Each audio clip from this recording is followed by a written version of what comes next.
शांति।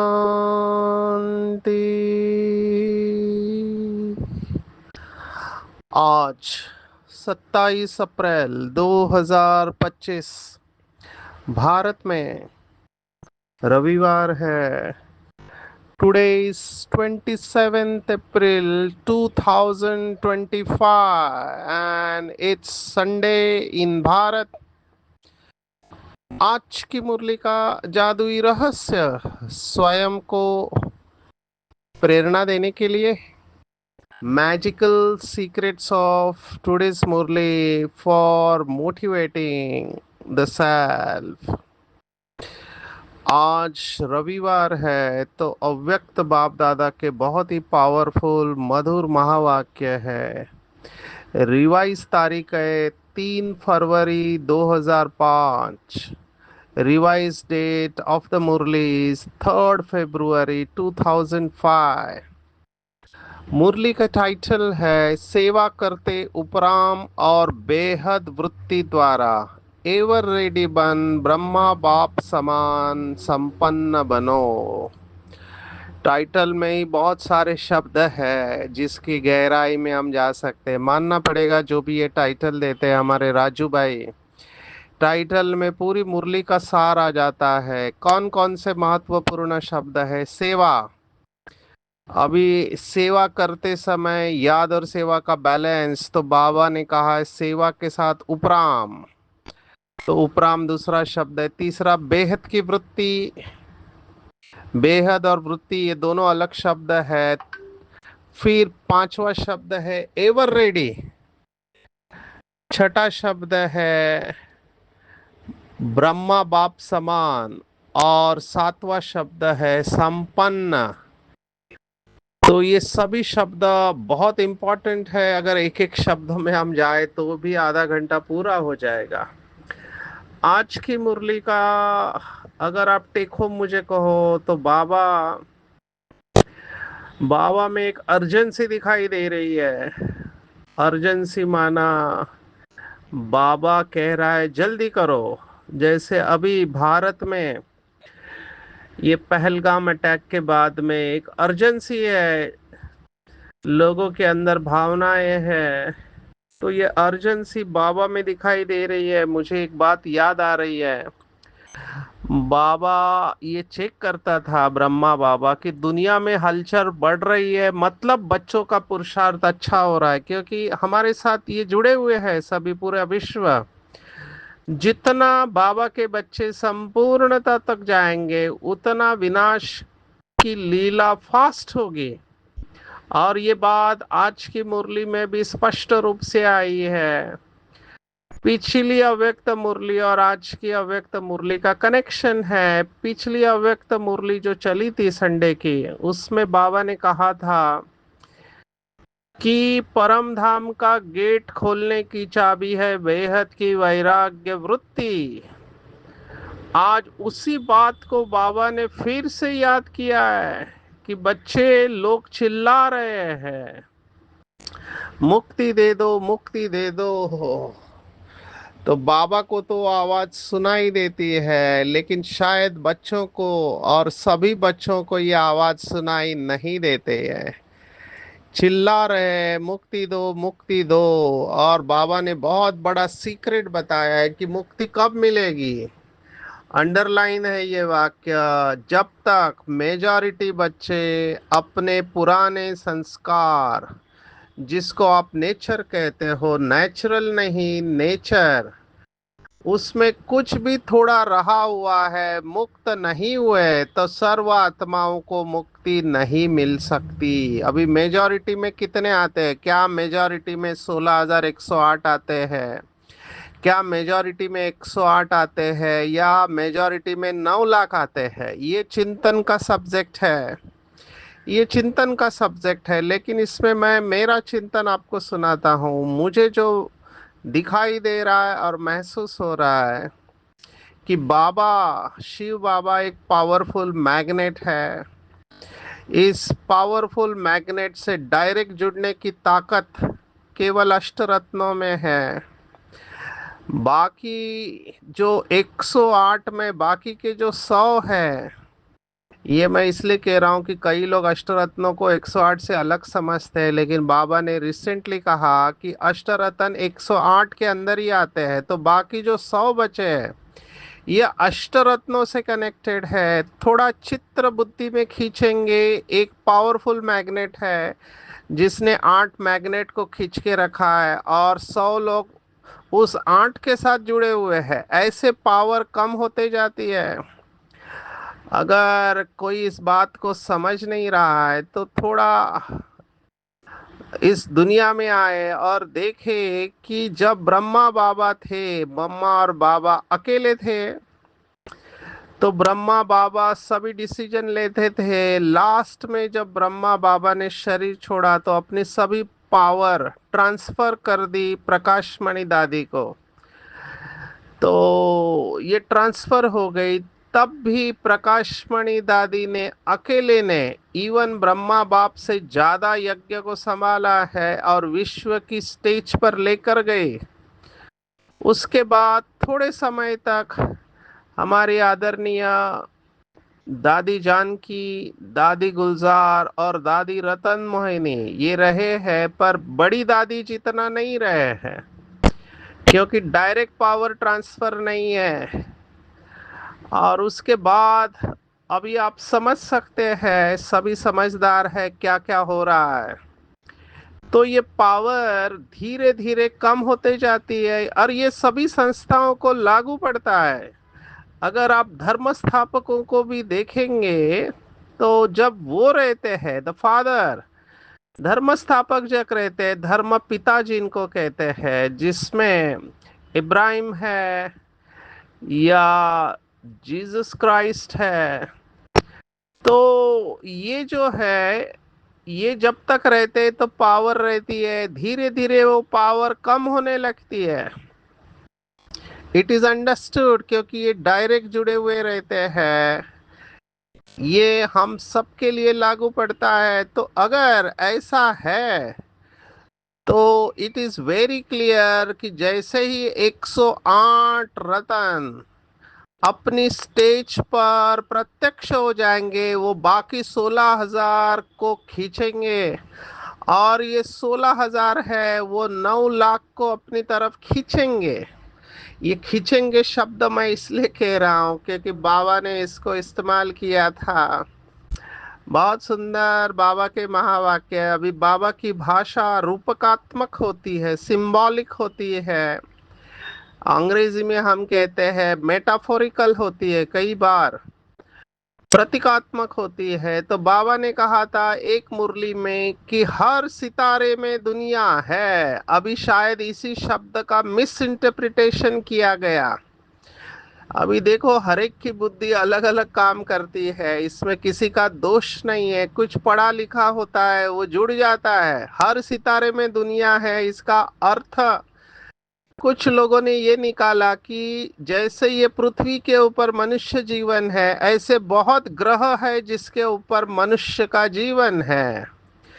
कई लोग एलियंस माना परग्रह निवासियों की थ्योरी को बहुत स्ट्रांग मानते हैं। बाबा ने इसके बारे में टच करके छोड़ दिया है। बाबा ने अव्यक्त मुरलियों में कहा है कि आगे चलकर क्या होने वाला है। जैसे लौकिक में हिंदू धर्म में भविष्य पुराण करके है, ऐसे बाबा ने भी भविष्य की कई सारी बातें बताई थी, जो हमारे आदरणीय जगदीश भाई ने एक किताब में कंपाइल किया था। हालांकि अभी वो किताब बंद कर दिया गया है। बंद करने का कारण मैं नहीं जानता हूं, पर हमने वो पूरा किताब पढ़ा है। उस किताब का नाम था भविष्य का दिग्दर्शन। उसमें भविष्य में क्या होने वाला है ये बाबा ने बताया था। उसकी एक बात आज मैं आप बताऊंगा कि बाबा ने कहा था जैसे ये यूएफओ यूएफओ अंग्रेजी शब्द है जिसको हिंदी में कहेंगे उड़न तश्तरी। अब ये उड़न तश्तरी शब्द भी बाबा ने इस्तेमाल किया था कि ये यूएफओ, यूएफओ का अंग्रेजी का फुल फॉर्म है अनआइडेंटिफाइड फ्लाइंग ऑब्जेक्ट, माना कुछ ऐसे चक्र जो हवा में घूमते हैं। बाबा ने कहा ये दिखाई देंगे और लोग इसके ऊपर रिसर्च करेंगे। फिर बाबा ने कहा बाद में उनको पता चलेगा कि ये तो ब्रह्मा कुमार और कुमारियां है जो फरिश्ता बनकर विश्व की सेवा कर रहे हैं। अभी ये कब होगा, कैसा होगा, मैं नहीं जानता हूँ, लेकिन बाबा ने ये अव्यक्त मुरलियों में बताया था। तो इन सब बातों को अगर हम जोड़ दे तो सितारे में दुनिया का अर्थ बाबा ने कहा था कि हर बाबा के बच्चे के साथ रॉयल फैमिली, उसकी प्रजा और फिर भक्त आत्माएं भी जुड़ी हुई है। तो स्वयं को इतना लाइटली नहीं लेना। बाबा ने कहा था एक मुरली में कि यहाँ पर अगर बच्चों की बुद्धि भटकेगी तो भक्ति मार्ग में भक्तों के पैर भटकेंगे, क्योंकि वो हमारे ऊपर डिपेंडेंट है, हमसे एनर्जी उनको मिलती है। अभी इस सब्जेक्ट को समझने के लिए बहुत विशाल बुद्धि चाहिए। मैं और कोशिश करता हूँ क्लास में जो संदली पर बैठ के योग करा रही है आत्मा, अगर वो पावरफुल है, उसकी वृत्ति से पावरफुल तरंगे निकल रहे, तो क्लास में कोई हलचल में आएगा नहीं, सभी उसके ऑरा के अंदर आ जाते हैं। तो हलचल शांत हो जाती है क्योंकि उससे एनर्जी मिल रही है। आप विजुलाइज करो, ये पृथ्वी को आंखों के सामने लाओ, 108 आत्माएं पूरे विश्व को कवर करके बैठी हुई है। माना पूरे विश्व को छत्र छाया में प्रोटेक्टेड रखा है, क्योंकि लास्ट में कोई तड़पते हुए शरीर नहीं छोड़े। जैसे भूकंप में अंदर दब गए हैं, पानी में डूब गए हैं, तो तड़पना नहीं चाहिए। बाबा ने कहा सेकंड में शरीर छोड़ना चाहिए। तो ये बाबा के जो तपस्वी आत्माएं होंगे वो ये काम करेंगे, और उन्हों को ही कहा गया मुक्ति दाता। तो ये स्मृतियां लेकर जाएंगे और द्वापर में ये स्मृतियां इमर्ज होगी कि हमको किसी ने मुक्ति दी थी। और यहाँ पर ये फर्क आएगा निराकार और साकार का। जिन्होंने अनुभव किया कि साकार में कुछ ऐसे फरिश्ते थे जिन्होंने हमको मुक्ति दिया, तो उनका गायन होगा अलग अलग फरिश्तों के रूप में। भारत में उनको देवताएं कहा जाएगा या देवदूत कहा जाएगा, विदेशों में फरिश्ते। तो ये सब जितने भी भक्ति मार्ग की मान्यता है उसका बीच संगम युग है। आते हैं आज की मुरली के ऊपर। बाबा ने ये क्यों कहा कि बच्चे मुक्ति दे दो, क्योंकि बाबा को ये दिखाई दे रहा है कि समय बहुत कम है, और ऐसा ना हो कि मेरे बच्चे भी दुनिया वालों की तरह दुखी हो जाए। बाबा ने देखो आज क्या कहा, समय आपकी क्रिएशन है, क्या क्रिएशन को अपना शिक्षक बनाएंगे? तो बाप दादा चाहता है अभी से एवर रेडी हो जाए। कई सोचते समय पर हो जाएंगे, बिल्कुल नहीं। समय के पहले भगवान हमको समय के पहले तैयार करता है। समय पे तो सभी हो जाएंगे, लेकिन भगवान समय के पहले तैयार करता है। और बाबा ने बहुत बार ये कहा है कि बहुत काल का हिसाब है, बहुत काल की संपन्नता बहुत काल की प्राप्ति कराती है, इसलिए बहुत काल का जमा होना चाहिए। अगर बहुत काल का जमा नहीं है तो बाबा ने बहुत गहरी बात कही है। जो सोचते हैं कि हम लास्ट में संपूर्ण बन जाएंगे, उसके लिए बाबा ने देखो क्या कहा है, जमा के खाता। बाबा ने जो शब्द इस्तेमाल किए है उसको अच्छी तरह से पढ़ना है। जमा का खाता सिर्फ अभी कर सकते हैं। यह समय फुल सीजन खाता जमा करने का है।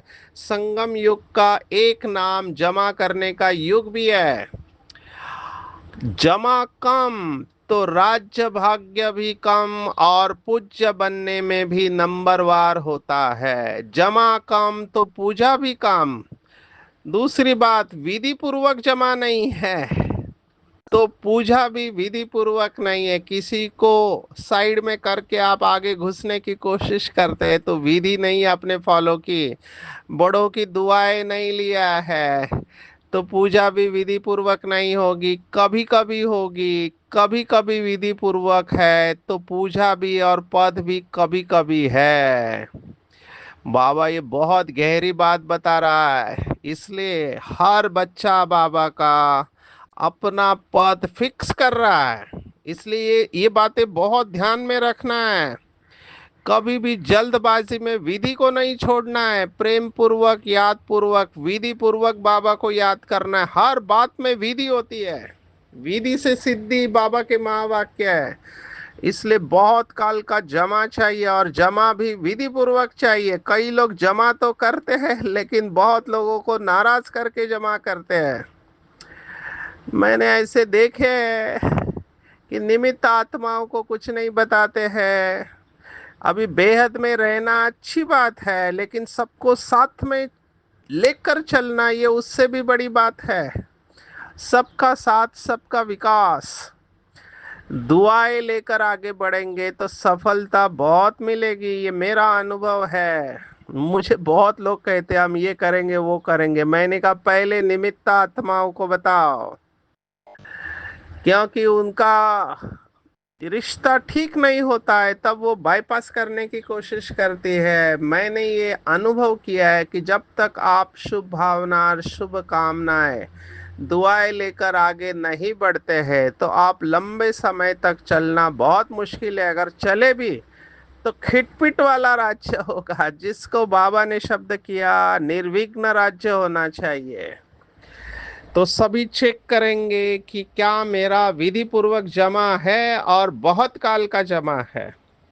अभी कई गृहस्थी हमको कहते हैं कि हम तो अभी गृहस्थ में हम क्या सेवा करेंगे, कितनी सेवा करेंगे। 8 घंटा तो ड्यूटी होती है। ड्यूटी पर से आने के बाद में पूरी बैटरी डिस्चार्ज हो जाती है।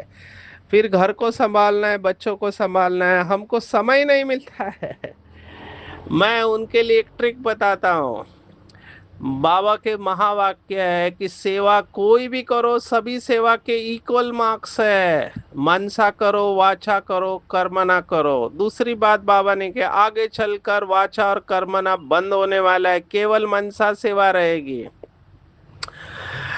तो वाचा कर्मना थोड़े कर पाएंगे, सभी नहीं कर पाएंगे।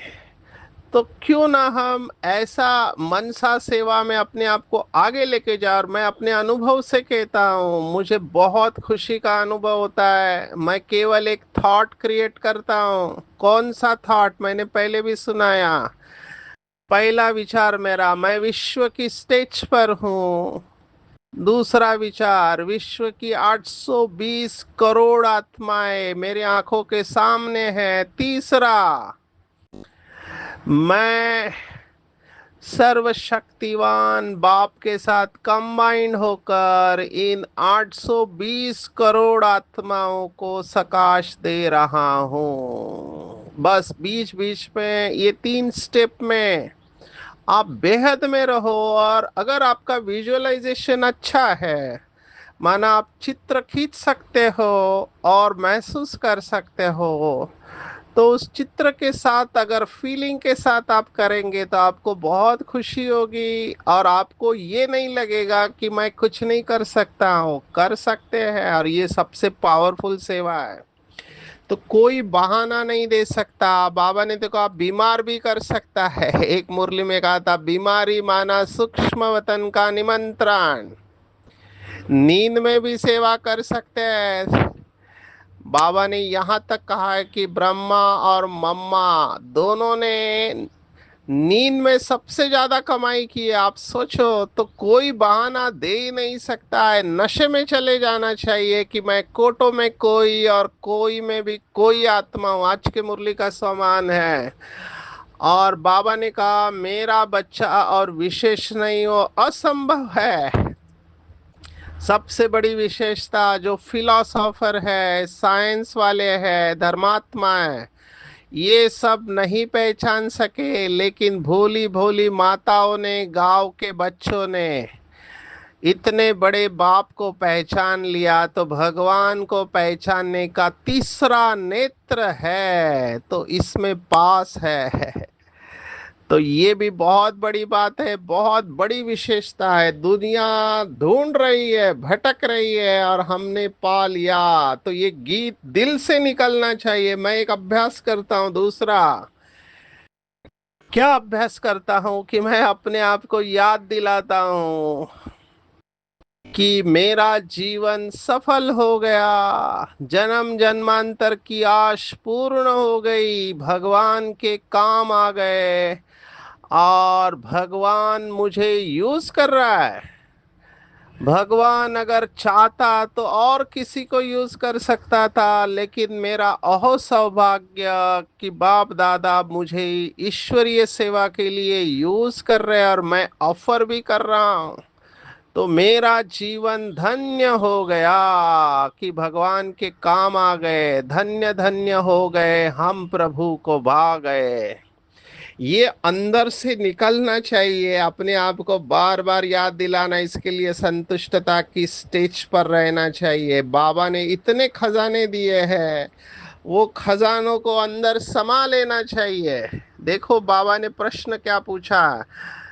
माँ बाप अपने बच्चों को सब कुछ एक जैसा देते हैं, यहाँ तो ये दया का सागर है। बाबा ने खजाना सबको एक जैसा, एक जितना दिया है। ऐसे नहीं किसी को ज्यादा और किसी को कम, दादियों को ज्यादा और पीछे आने वालों को कम, बिल्कुल नहीं। लेकिन उसके बाद खजाने को जानना, प्राप्त करना और समाना, इसमें नंबर बन जाता है। एक मुरली में कहा था, मुरली सुनना, समझना, समाना और स्वरूप बनना, ये स्टेजेस है। मुरली सबको एक ही मिलती है। दादिया भी वही मुरली पढ़ती है, आ जाने वाला बच्चा भी वही पढ़ता है। लेकिन जिस लेवल से, जिस ऊंचाई से बाबा मुरली के महावाक्य बेचता है, उसी लेवल से सुनना, समझना, समाना और लास्ट में स्वरूप बनना, इसमें नंबर बन जाता है। तो सूक्ष्म विशाल बुद्धि से चेक करना चाहिए, क्योंकि माया वार कर रही है इस समय। कौन सा वार? बाबा ने शब्द इस्तेमाल किया, रॉयल प्रकार के अलबेलापन और रॉयल आलस्य, दोनों अलग अलग बातें। आलस्य स्थूल होता है, अलबेलापन बुद्धि का होता है कि हम तो बनी गए बाबा के, बाबा को तो जीवन दे दिया, बाबा के सिवा अभी हमारा है ही कौन। और मैं नहीं बनूंगा तो कौन बनेगा, हुआ ही पड़ा है। ये शब्द कॉन्फिडेंस वाले, आत्मविश्वास वाले भी हो सकते हैं, और अलबेलेपन के भी हो सकते हैं। इसलिए इस माया के वार से संभालना है। आलस्य के ऊपर मैं बताता हूँ। आलस्य क्या करता है, ये माया का वार देखो कितना गहरा होता है। आलस्य पहले आपको तीव्र पुरुषार्थ से साधारण पुरुषार्थी बनाएगा, तो आपके अंदर की तीव्रता निकाल देगा। और फिर साधारण पुरुषार्थी बनते बनते इतना आलस्य आ जाएगा कि आप सब कुछ छोड़ दोगे। बस बहुत हो गया, बहुत अमृत वेला किया, बहुत सेवा किया, अभी मैं आराम करना चाहते हो, तो पहले आपके अंदर का लगन कम कर देगा साधारण पुरुषार्थी। और फिर आपके अंदर व्यर्थ संकल्प लाएगा, फिर निगेटिव लाएगा, और फिर आप बोलने लगोगे जो मिलेगा सो अच्छा। तो ये देखो आलस से कहाँ तक लेकर जाता है, लास्ट में फेंक भी देगा बाहर। तो माया को बहुत अच्छी तरह समझना है। नेचुरल रूप से अटेंशन रहना चाहिए। कई बच्चे चेक करते, आज मैंने कोई बुरा नहीं किया, किसी को दुख नहीं दिया, बुरी दृष्टि नहीं हुई, लेकिन अच्छा क्या किया? ये बाबा ने बहुत अच्छा सा प्रश्न पूछा है। कई लोग कहते दुख नहीं दिया, ये अच्छा किया, लेकिन सुख कितनों को दिया, मैंने जमा कितना किया।